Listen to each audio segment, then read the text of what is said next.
Thailand. The cost of policy and leadership, or the lack of it. Part 2.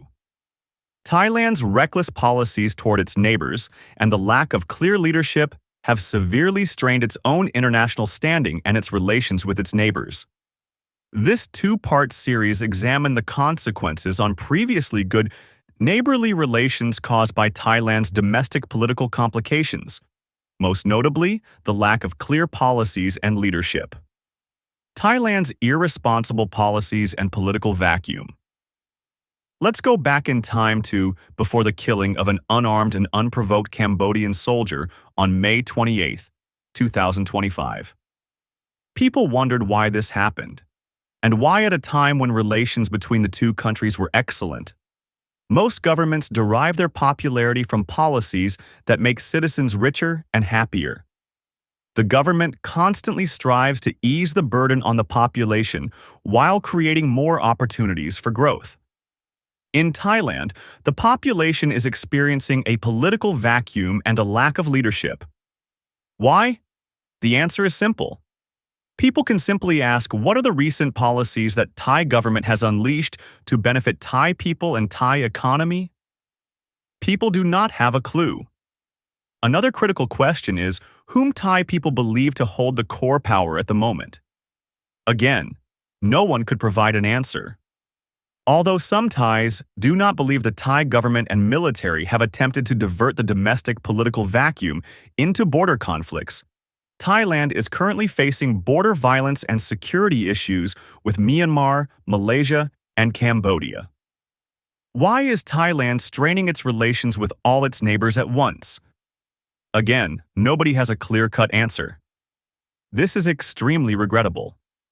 As countries in the region struggle to overcome economic and trade challenges caused by superpower rivalry, unilateralism, and increased attacks against the rule-based international order and multilateralism, each government is striving to maintain its friends and market access to navigate this period of extreme uncertainty.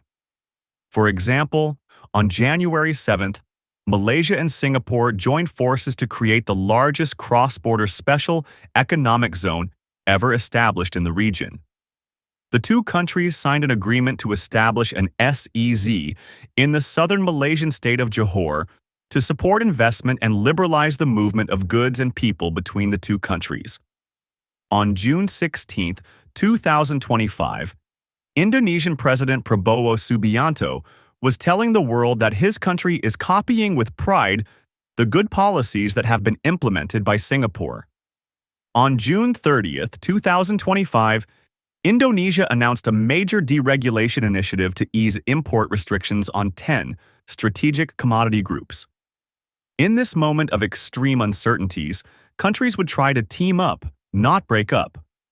Countries are redoubling efforts to promote bilateral and multilateral trade to ensure economic security based on a solid network of interdependence with various partners. This is the most regrettable situation that could occur between Cambodia and Thailand within ASEAN, at a time when ASEAN's external confidence is reaching its peak. Thai leadership, or rather, its absence, is leading the country down a path that runs counter to international trend. Thailand is pursuing a policy of threats by reducing ties and interdependence to the detriment of both parties. In this critical period, sellers would suffer more than buyers, as the latter have more options, aside from rare raw materials and technologies, and what Thailand supplies to Cambodia can be easily replaced by other suppliers. The lack of policy and leadership has come at a huge cost to Thailand. Thailand deserves a strong government as soon as possible, not to fight Cambodia, but to rebuild ties with all its neighbors, restore its international prestige as a guarantor of a rule-based international order, and ultimately restore national confidence so that local and international businesses can thrive. Domestically, countries need peace, stability, predictability, and trust. Internationally, countries need a rule-based order, multilateralism, friendship, and cooperation. Countries should compete to strengthen these elements, not destroy them. The author is a Phnom Penh-based geopolitical and security analyst. The views and opinions expressed here are the author's own,